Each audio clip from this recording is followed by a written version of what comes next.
ಇವತ್ತು ಡೇಟ್ ಬಂದುಬಿಟ್ಟು ಏಪ್ರಿಲ್ 25 ಗುರುವಾರ. ಸೊ ಗುರುವಾರ ನಿಫ್ಟಿನಲ್ಲಿ ಎಕ್ಸ್ಪೈರಿ ಇರುತ್ತೆ. ನಾನು ನಿಫ್ಟಿನಲ್ಲಿ ಎಕ್ಸ್ಪೈರಿ ಡೇಟ್ ತೊಗೊಂಡಿದ್ದೀನಿ.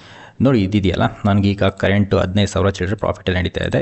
ಇದೆಲ್ಲ ಪ್ರಾಫಿಟ್ ಬಂದುಬಿಟ್ಟು ಪೊಸಿಷನಲ್ ಟ್ರೇಡ್ ಇದೆ. ಓಕೆ, ಸೊ ಈ ಪೊಸಿಷನಲ್ ಟ್ರೇಡ್ ಇದೆಯಲ್ಲ ಅದರಿಂದನೇ ಬಂದಿರೋದು. ಇಂಟ್ರಾಡೇನಲ್ಲಿ ನೋಡಿ, ಇಂಟ್ರಾಡೇನಲ್ಲಿ ನಾನು ಯಾವುದೇ ಥರದ ಪೊಸಿಷನ್ ತೊಗೊಂಡಿಲ್ಲ, ಒಂದೇ ಒಂದು ಹೆಡ್ಜ್ ಬೈ ಮಾಡಿದ್ದೀನಿ. ಅದು ಯಾವುದು ಅಂದರೆ 23,100 800 ಕ್ವಾಂಟಿಟಿ. ಇದನ್ನ ಏನಕ್ಕೆ ಬೈ ಮಾಡಿದ್ದೀನಿ ಅಂದರೆ ನಾನು ಕೆಲವು ರೇಷಿಯೋ ಸ್ಪ್ರೆಡ್ನ ಕ್ರಿಯೇಟ್ ಮಾಡಬೇಕಾಯಿತು, ಎಸ್ಪೆಷಲಿ ಕಾಲ್ ಸೈಡ್. ಏನಕ್ಕೆ ನಾನು ಕಾಲ್ ಸೈಡ್ ಕ್ರಿಯೇಟ್ ಮಾಡಬೇಕು ಅಂದರೆ ನನಗಿದೆಯಲ್ಲ ಈ ಪೊಸಿಷನ್ಸ್ ಇದಾವಲ್ಲ, ಈ ಪೊಸಿಷನ್ಸ್ ಬಂದುಬಿಟ್ಟು ಡೆಲ್ಟಾ ನೆಗೆಟಿವ್ ಅಂದರೆ ಏನು, ಮಾರ್ಕೆಟು ಕೆಳಗಡೆ ಹೋದರೆ ನನಗೆ ಪ್ರಾಫಿಟ್ ಆಗುತ್ತೆ. Okay, if in case market ಮೇಲ್ಗಡೆ ಹೋದರೂ ನನಗೇನು ಹ್ಯೂಜ್ ಲಾಸ್ ಆಗೋಲ್ಲ.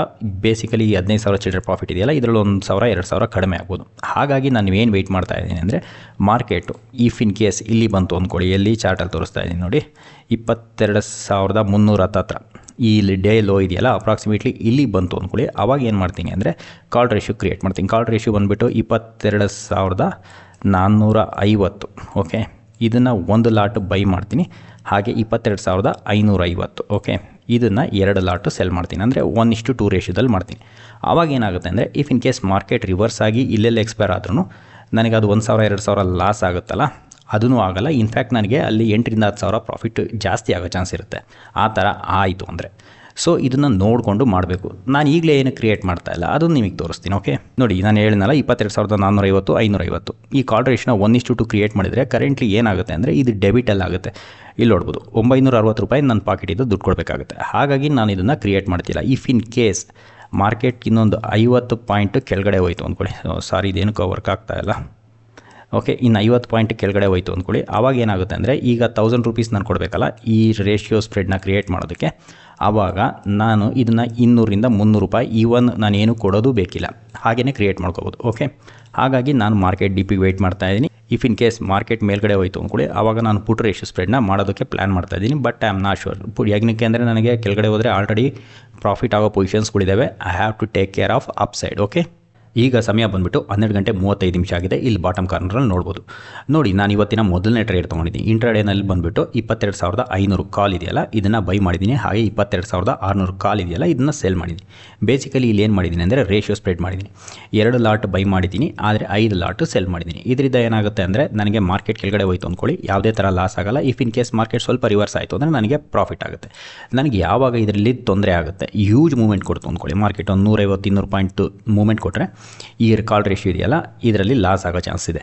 ನೋಡಿ ನಾನು ಇದಕ್ಕಿಂತ ಮುಂಚೆ ಏನು ಹೇಳಿದೆ ಅಂದರೆ 22,450 550 ಕಾಲ್ ರೇಷಿಯೋ ಮಾಡಬೇಕು ಅಂತಿದೆ. ಆದರೆ ಮಾರ್ಕೆಟ್ ಇದೆಯಲ್ಲ ಮಾರ್ಕೆಟು ಕೆಳಗಡೆ ಮೂವ್ಮೆಂಟ್ ಕೊಡ್ತಾ ಇಲ್ಲ. ಹಾಗಾಗಿ ನಾನು 22,500 600 ಮಾಡಿದ್ದೀನಿ. ಇಫ್ ಇನ್ ಕೇಸ್ ಮಾರ್ಕೆಟ್ ಕೆಳಗಡೆ ಹೋದರೆ ಆ ಟ್ರೇಡ್ನು ಆ್ಯಡ್ ಮಾಡ್ಕೊತೀನಿ. ಓಕೆ, ನೋಡಿ ಈ ಕಾಲ್ ರೇಷಿಯೋ ತೊಗೊಂಡಿದ್ದೀನಲ್ಲ ಇದ್ರ ಹಿಂದೆ ಇರೋ ಲಾಜಿಕ್ ಏನು, ಬೇಸಿಕಲಿ ಏನಿದೆ ನನ್ನ ಪೊಸಿಷನಲ್ಸ್ ಇದಾವಲ್ಲ ಈ ಪೊಸಿಷನ್ಸ್ ಬಂದುಬಿಟ್ಟು ಡೆಲ್ಟಾ ನೆಗೆಟಿವ್ ಇದೆ. ಅಂದರೆ ಮಾರ್ಕೆಟು ಕೆಳಗಡೆ ಹೋದಾಗ ನನಗೆ ಪ್ರಾಫಿಟ್ ಆಗುತ್ತೆ. ಇಫ್ ಇನ್ ಕೇಸ್ ಮಾರ್ಕೆಟ್ ಮೇಲ್ಗಡೆ ಹೋದರೆ ನನಗೊಂದು ಸ್ವಲ್ಪ ಕುಷನ್ ಬೇಕಲ್ಲ, ಆ ಕುಷನ್ಗೋಸ್ಕರ ನಾನು ಆ್ಯಡ್ ಮಾಡಿದ್ದೀನಿ. ಓಕೆ, ಸೊ ನನಗೆ ಮಾರ್ಕೆಟ್ ಕೆಳಗಡೆ ಹೋದರೆ ತೊಂದರೆ ಇಲ್ಲ, ಮಾರ್ಕೆಟ್ ಸ್ವಲ್ಪ ಮೇಲ್ಗಡೆ ಬಂದರೆ ಈ ರೇಷಿಯೋ ಸ್ಪ್ರೆಡ್ ಇದೆಯಲ್ಲ ಇದು ಹೆಲ್ಪ್ ಮಾಡುತ್ತೆ ಅಷ್ಟೇ. ನಾವೀಗ ಕಾಲ್ ರೇಷಿಯೋ ತೊಗೊಂಡಿವಲ್ಲ ಅದರ ಪೇ ಆಫ್ ಡಯಾಗ್ರಾಮ್ ಒಂದು ಈ ಥರ ಇದೆ. ನೋಡಿ ಮಾರ್ಕೆಟ್ ಕೆಳಗಡೆ ಹೋದರೆ ನನಗೆ ಯಾವುದೇ ಥರ ಲಾಸ್ ಇಲ್ಲ. ಓಕೆ, 80 ರೂಪಾಯಿ ಮಾತ್ರ ಲಾಸ್ ಇದೆ. ಇಫ್ ಇನ್ ಕೇಸ್ ಮಾರ್ಕೆಟ್ ಮೇಲ್ಗಡೆ ಬಂದರೆ ಪ್ರಾಫಿಟ್ ಆಗುತ್ತೆ. ಈಗ ಸಮಯ ಬಂದುಬಿಟ್ಟು 1:41 ಆಗಿದೆ. ಈ ಬಾಟಮ್ ಕಾರ್ನರಲ್ಲಿ ನೋಡ್ಬೋದು ನಮಗೀಗ ಅಪ್ರಾಕ್ಸಿಮೇಟ್ಲಿ 16,000 ಚಿಲ್ಲರೆ ಪ್ರಾಫಿಟ್ ಆಗ್ತಾ ಇದೆ. ನೋಡಿ ಇದರಲ್ಲಿ ಒಂದು ಚೇಂಜ್ ಮಾಡಿದ್ದೀನಿ. ಅದು ಏನು ಅಂದರೆ 22,700 ಕಾಲ್ ಇತ್ತಲ್ಲ, ಇದು 400 ಕ್ವಾಂಟಿಟಿ ಇದನ್ನು ಸೆಲ್ ಮಾಡಿದ್ದೆ. ಇದನ್ನು ಕ್ಲೋಸ್ ಮಾಡ್ಕೊಬಿಟ್ಟು 22,750ಕ್ಕೆ ಮೂವ್ ಮಾಡಿದ್ದೀನಿ 500 ಕ್ವಾಂಟಿಟಿ. ಬೇಸಿಕಲಿ ಇದನ್ನು ಏನಕ್ಕೆ ಮಾಡಿದೆ ಅಂದರೆ ಮಾರ್ಕೆಟು ಬುಲ್ಲಿಶ್ ಸ್ಟ್ರೆಂತ್ ತೋರಿಸ್ತಾ ಇತ್ತಲ್ಲ, at the same time call ತುಂಬ ಸ್ಪೈಕ್ ಆಗ್ತಾಯಿತ್ತು. ಹಾಗಾಗಿ ನಾನು ರಿಸ್ಕ್ ಯಾವುದು ಬೇಡ ಅಂತ ಮೂವ್ ಮಾಡಿದೆ. ಬೇಸಿಕಲಿ ಇಲ್ಲೊಂದು ಆಲ್ರೆಡಿ ರೇಷಿಯೋ ಬೇರೆ ಕ್ರಿಯೇಟ್ ಮಾಡಿದೆ, ಕಾಲ್ ರೇಷಿಯೋ. ಓಕೆ, 1:2.5. ಈಗ ಸಡನ್ನಾಗಿ ಮಾರ್ಕೆಟ್ ಒಂದು 100 ಪಾಯಿಂಟ್ಸ್ ಏನಾದ್ರು ಮೂವ್ ಆಯಿತು ಅಂದರೆ ಸೊ ಇವಿರುತ್ತವಲ್ಲ ಯಾವುದು 22,700 ಕಾಲ್ ಇದೆಯಲ್ಲ ಇವು ತುಂಬಾ ಜಾಸ್ತಿ ಸ್ಪೈಕ್ ಆಗೋ ಚಾನ್ಸ್ ಇರುತ್ತೆ. ಹಾಗಾಗಿ ಅದನ್ನ ರಿಸ್ಕ್ ಆಫ್ ಮಾಡಿದ್ದೀನಿ. ಬೇಸಿಕಲಿ ರಿಸ್ಕ್ ಆಫ್ ಅಂದರೆ 22,700ರಿಂದ 22,750ಕ್ಕೆ ಮೂವ್ ಮಾಡಿದ್ದೀನಿ, ಅಂದರೆ ಮಾರ್ಕೆಟಿಂದ ದೂರ ಹೋಗಿದ್ದೀನಿ. ಇದು ಬೇಸಿಕಲಿ ರೋಲ್ ಔಟ್ ಮಾಡಿದ್ನಲ್ಲ ಇದು ಡೆಬಿಟ್, ಅಂದರೆ ನನ್ನ ಪಾಕೆಟಿಂದ ನಾನು ದುಡ್ಡು ಕೊಡಬೇಕಾಗುತ್ತೆ. ಏನಕ್ಕೆ ಅಂದರೆ ನಾನು ಜಾಸ್ತಿ ಪ್ರೀಮಿಯಮನ್ನು ಬೈ ಮಾಡ್ತಾ ಇದ್ದೀನಿ, ಕಡಿಮೆ ಪ್ರೀಮಿಯಮ್ದನ್ನು ಸೆಲ್ ಮಾಡ್ತಾ ಇದ್ದೀನಿ. ಓಕೆ, ಈಗ ನೋಡಿ ಮಾರ್ಕೆಟ್ ತುಂಬ ಬುಲ್ಲಿಶ್ ಟ್ರೆಂಡ್ ತೋರಿಸ್ತಾ ಇದೆ. ಈಗ ಅಪ್ರಾಕ್ಸಿಮೇಟ್ಲಿ 22,485 ರೇಂಜಲ್ಲಿ ನಡೀತಾ ಇದೆ. ಓಕೆ, ನೋಡಿ ಇಲ್ಲೊಂದು 2 ಅವರ್ಸ್ ಕನ್ಸಾಲಿಡೇಟ್ ಆಯಿತು, ಅದಾದಮೇಲೆ ಹ್ಯೂಜ್ ಮೂವ್. ಓಕೆ, ಸೊ ಇದು ಹಿಂಗೆ ಪರ್ಸಿಸ್ಟ್ ಆಗುತ್ತೋ, ಇಲ್ಲಿ ಹೋಗ್ಬಿಟ್ಟು ಎಲ್ಲ ಸ್ಟಾಪ್ ಲಾಸ್ ತೊಗೊಂಡು ವಾಪಸ್ ಹಿಂಗೆ ಬರುತ್ತೋ ಇದನ್ನು ನಾವು ನೋಡಬೇಕು. ಓಕೆ, ಈಗ ಸಮಯ ಬಂದುಬಿಟ್ಟು 1:54 ಆಗಿದೆ. ಈಗ ನೋಡಿ ಮಾರ್ಕೆಟ್ ಬಂದುಬಿಟ್ಟು 22,512 13ರಲ್ಲಿ ನಡೀತಾ ಇದೆ. ಓಕೆ, ಇಫ್ ಇನ್ ಕೇಸ್ ಇದು ಮಾರ್ಕೆಟ್ ಬಂದುಬಿಟ್ಟು 22,500 ಕೆಳಗಡೆ ಬಂತು ಅಂದರೆ ನಾನು ಕೆಲವು ಪೊಸಿಷನ್ಸ್ಗಳನ್ನ ಕ್ಲೋಸ್ ಮಾಡ್ತೀನಿ. ಅವು ಯಾವುವು ಅಂದರೆ ಈ ಕಾಲ್ ಸೈಡಲ್ಲಿ ಕ್ರಿಯೇಟ್ ಮಾಡಿದೆ ನೋಡಿ ರೇಷಿಯೋ, ಇದರಲ್ಲಿ ನನಗೆ ಪ್ರಾಫಿಟ್ ಚೆನ್ನಾಗಿದೆ. ಸೊ ಈಗ ನಾನು ಬುಕ್ ಮಾಡೋದ್ರಿಂದ ಏನಾಗುತ್ತೆ ಅಂದರೆ ಇಫ್ ಇನ್ ಕೇಸ್ ಮಾರ್ಕೆಟ್ ಕೆಳಗಡೆ ಬಂದ್ರೂ ನನಗೆ 6,000 ರೂಪಾಯಿ ಇದೆಯಲ್ಲ ಅದು ಪ್ರಾಫಿಟ್ ಲಾಕ್ ಇನ್ ಆಗುತ್ತೆ. ಓಕೆ, ಈ ಪೊಸಿಷನ್ಸ್ ಇದೆಯಲ್ಲ ಕಾಲ್ ಸೈಡ್ ಇವನ್ನೆಲ್ಲ ನನಗೆ ಕ್ಲೋಸ್ ಮಾಡ್ತಾ ಇದ್ದೀನಿ. ಈ ಪೊಸಿಷನ್ಗಳನ್ನ ಕ್ಲೋಸ್ ಮಾಡಿದ್ನಲ್ಲ, ಇದರಿಂದ ಇರೋ ಲಾಜಿಕ್ ಏನು ಅಂದರೆ ಇಫ್ ಇನ್ ಕೇಸ್ ಮಾರ್ಕೆಟ್ ಒಂದು 50 ಪಾಯಿಂಟ್ ಕೆಳಗಡೆ ಹೋದ್ರೂ ನನಗೆ ಇದರಲ್ಲಿ ಬಂದಿದೆಯಲ್ಲ ಪ್ರಾಫಿಟು ಅದರಲ್ಲಿ ತುಂಬಾ ಕಡಿಮೆ ಆಗುತ್ತೆ. ಹಾಗಾಗಿ ಇದನ್ನು ಬುಕ್ ಮಾಡೋದು ಬೆಟರ್ ಅನಿಸ್ತು. ಇಫ್ ಇನ್ ಕೇಸ್ ಮಾರ್ಕೆಟ್ಗೆ ಹೋಗ್ಬಿಟ್ಟು 22,600 ಎಕ್ಸ್ಪೈರ್ ಆದರೆ ಅಫ್ಕೋರ್ಸ್ ನನಗೊಂದು 15,000 ರೂಪಾಯಿ ಮಿಸ್ ಮಾಡ್ಕೊತೀನಿ. ಆದರೆ ಚಾನ್ಸಸ್ ಇದೆಯಲ್ಲ 22,600 ಹೋಗೋದು ಅದು ಕಡಿಮೆ ಇದೆ. ಈಗ ಸಮಯ ಬಂದುಬಿಟ್ಟು 2 ಗಂಟೆ 23 ನಿಮಿಷ ಆಗಿದೆ. ಇಲ್ಲಿ ಬಾಟಮ್ ಕಾರ್ನರಲ್ಲಿ ನೋಡ್ಬೋದು. ಈಗ ಮಾರ್ಕೆಟ್ ಅಪ್ರಾಕ್ಸಿಮೇಟ್ಲಿ 22,600 ಹತ್ರ ಬರ್ತಾ ಇದೆ. 22,593 96 ನಡೀತಾ ಇದೆ. ಓಕೆ, ಬೇಸಿಕಲಿ ನೀವು 22,600 ಅಂತಲೇ ಕರಿಬೋದು. ನೋಡಿ, ನಾವು ಕೆಲವು ಕಾಲ್ ರೇಷಿಯೋಗಳನ್ನ ಕ್ಲೋಸ್ ಮಾಡಿದ್ವಲ್ಲ, ಅದಿದ್ದರೆ ಈಗ ತುಂಬ ಒಳ್ಳೆ ಪ್ರಾಫಿಟ್ ಸಿಗಿರೋದು. ಏನಿವೆ ಕ್ಲೋಸ್ ಮಾಡಿದ್ಮೇಲೆ ಏನೂ ಮಾಡೋಕ್ಕಾಗಲ್ಲ. ಇದು ಯಾವುದು 22,500 ಕಾಲ್ ನೋಡಿ 68 ರೂಪಾಯಿಗೆ ಕ್ಲೋಸ್ ಮಾಡಿದ್ನಲ್ಲ, ಈಗ ಎಷ್ಟು ನಡೀತಾ ಇದೆ? ಅದು 125 126 ರೂಪಾಯಿ ನಡೀತಾ ಇದೆ. ಎನಿವೆ ಏನು ಮಾಡೋಕ್ಕಾಗಲ್ಲ, that is a part of the trading. Okay, ಹಾಗೆ ನೀವು ಇಲ್ಲಿ ಇನ್ನೊಂದು ಪೊಸಿಷನ್ ನೋಡ್ಬೋದು 2.21ಕ್ಕೆ. ಓಕೆ, ಇಲ್ಲೇನು ಮಾಡಿದೆ ಅಂದರೆ ಕ್ಯಾಲೆಂಡರ್ ರೇಷಿಯೋ ಮಾಡಿದೆ. ಓಕೆ, 22,400 ಕರೆಂಟ್ ವೀಕಿಂದನ್ನು ಸೆಲ್ ಮಾಡಿದೆ. ಹಾಗೆ 22,300 ಪುಟ್. ಓಕೆ, ಇದು ಬಂದುಬಿಟ್ಟು ಮೇ 2 ಎಕ್ಸ್ಪೈರ್ ಇದೆಯಲ್ಲ ಅದನ್ನು ಬೈ ಮಾಡಿದೆ. ಇದು ಕ್ಯಾಲೆಂಡರ್ ರೇಷಿಯೋ ಮಾಡಿದೆ. ಏನಕ್ಕೆ ಅಂದರೆ ನನ್ನ ಪೊಸಿಷನ್ಸ್ ಆಗಿತ್ತು. ಓಕೆ, ನನಗೆ ಕೆಳಗಡೆ ಬಂದರೆ ಪ್ರಾಫಿಟ್ ಆಗಲಿ ಅನ್ನೋದಕ್ಕೆ ಮಾಡಿದೆ. ಓಕೆ, ಏನಕ್ಕೆಂದರೆ ಮೇಲ್ಗಡೆ ನಾವು ಕಾಲ್ ರೇಷಿಯೋ ಇದು, ಸೊ ಕೆಳಗಡೆ ಹೋದಾಗಲೂ ನನಗೆ ಪ್ರಾಫಿಟ್ ಬೇಕಲ್ಲ, ಹಾಗಾಗಿ ಇದನ್ನು ಮಾಡಿದ್ದೆ. ಎನಿವೆ ನಾನೀಗ ಕ್ಲೋಸ್ ಮಾಡಬೇಕಾಯಿತು. ಏನಕ್ಕೆಂದರೆ ಹ್ಯೂಜ್ ಮಾರ್ಕೆಟ್ ರ್ಯಾಲಿ ಆಗ್ತಾಯಿದೆ. ಈಗ ಆಲ್ಮೋಸ್ಟ್ 22,600 ಹತ್ರ ನಿಫ್ಟಿ ಟ್ರೇಡ್ ಆಗ್ತಾಯಿದೆ. ಓಕೆ, ಈಗ ಸಮಯ ಬಂದುಬಿಟ್ಟು 3 ಗಂಟೆ 18 ನಿಮಿಷ ಆಗಿದೆ. ಬಾಟಮ್ ಕಾರ್ನರಲ್ಲಿ ನೋಡ್ಬೋದು ನಮಗೀಗ ಅಪ್ರಾಕ್ಸಿಮೇಟ್ಲಿ 18,000 ರೂಪಾಯಿ ಪ್ರಾಫಿಟ್ ಆಗ್ತಾಯಿದೆ. ಹಾಗೆ ನಾವಿಲ್ಲಿ ಡೇ ಹಿಸ್ಟ್ರಿನಲ್ಲಿ ಬಂದರೆ ಡೇ ಹಿಸ್ಟ್ರಿನಲ್ಲಿ ನೋಡಿ ನಮಗೆ ಇಲ್ಲೇನು ತೋರಿಸ್ತಾ ಇದೆ 1,800 1,900 ಲಾಸ್ ತೋರಿಸ್ತಾ ಇದೆ. ಬೇಸಿಕಲಿ ಇದೇನು ಹೇಳ್ತಾ ಇದೆ ಅಂದರೆ ನಾವು ನಮ್ಮ ಪೊಸಿಷನ್ ಇತ್ತು ನೋಡಿ, ಪೊಸಿಷನ್ ಟ್ರೇಡ್ ಇತ್ತಲ್ಲ ಅದನ್ನು ಟಚ್ ಮಾಡದೇ ಇದ್ದಿದ್ರೆ ಇನ್ನೂ 2,000 ಚಿಲ್ಲರೆ ಪ್ರಾಫಿಟ್ ಆಗ್ತಾಯಿತ್ತು ಅಂತ ಒಂದು. ಎರಡನೇ ನೋಡಿ ಇನ್ನೊಂದು ಕಾಲ್ ರೇಷಿಯೋ ಕ್ರಿಯೇಟ್ ಮಾಡಿದ್ವಲ್ಲ 22,500 ಮತ್ತು 22,600 ನಾವು ಅದನ್ನು ಹೋಲ್ಡ್ ಮಾಡಿದರೆ ಇನ್ನೊಂದು 8,000. ಬೇಸಿಕಲಿ ನಾವು ಆ ಕಾಲ್ ರೇಷಿಯೋಗಳನ್ನ ಕ್ಲೋಸ್ ಮಾಡದೇ ಇದ್ದಿದ್ರೆ ಇನ್ನೂ ಒಂದು 10,000 ರೂಪಾಯಿ ಪ್ರಾಫಿಟ್ ಆಗಿರೋದು. Anyway that is trading. Okay, so ಕೆಲವು ಸತಿ ಕ್ಲೋಸ್ ಮಾಡೋದು ಹೆಲ್ಪ್ ಆಗುತ್ತೆ, ಕೆಲವು ಸತಿಗೆ ಮಾಡದೇ ಇರೋದು ಹೆಲ್ಪ್ ಆಗುತ್ತೆ.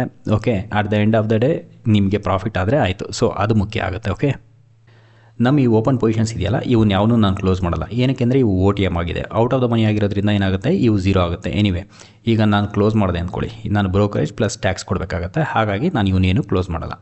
ಈಗ ನಾವು ಚಾರ್ಟ್ ನೋಡಿಬಿಟ್ಟು ಇವತ್ತಿನ ಮಾರ್ಕೆಟ್ ಹೇಗಿತ್ತು ಅಂತ ಸ್ವಲ್ಪ ಡಿಸ್ಕಸ್ ಮಾಡೋಣ.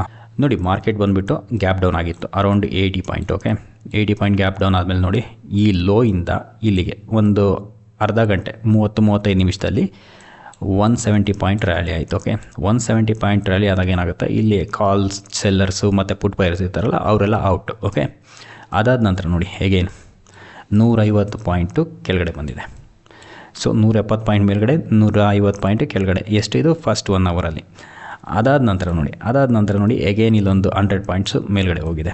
So zigzag. ಓಕೆ, ಅದಾದ ನಂತರ 1-2 ಗಂಟೆ ಕನ್ಸಾಲಿಡೇಟ್ ಆಯಿತು. ಓಕೆ, ಈ ರೇಂಜಲ್ಲಿ ಕನ್ಸಾಲಿಡೇಟ್ ಆಯಿತು. ಎಲ್ಲಿ 22,400 ಓಕೆ, ನಾನು ಅವಾಗ ಏನು ಅಂದ್ಕೊಂಡೆ ಮೇ ಬಿ 22,400 ಎಕ್ಸ್ಪೈರ್ ಆಗ್ಬೋದು ಅಂದ್ಕೊಂಡೆ, but I am wrong. Okay, ಅದಾದ ನಂತರ ನೋಡಿ ಆಲ್ಮೋಸ್ಟ್ ತಿರ್ಗಾ 225-230 ಪಾಯಿಂಟ್ ರ್ಯಾಲಿ ಆಗಿದೆ. ಓಕೆ, 3 ರೂಪಾಯಿ 2 ರೂಪಾಯಿಗೆ ಟ್ರೇಡ್ ಆಗ್ತಾ ಇರೋ ಆಪ್ಷನ್ಸ್ ಎಲ್ಲ 70, 80, 100ಕ್ಕೆ ಹೋಗ್ಬಂದ್ಬಿಟ್ಟಿದೆ. ಓಕೆ, ನಾನು ನಿಮ್ಗೊಂದು ಉದಾಹರಣೆಗೆ ತೋರಿಸ್ತೀನಿ. ಓಕೆ, 22,600 ಇವತ್ತು ಓಪನ್ ಆಗಿತ್ತಲ್ಲ, ಇದು ಓಪನಿಂಗ್ ಪ್ರೈಸ್ ಬಂದುಬಿಟ್ಟು 3 ರೂಪಾಯಿ 20 ಪೈಸೆ. ಓಕೆ, ಯಾವುದು 22,600 ಕಾಲ್.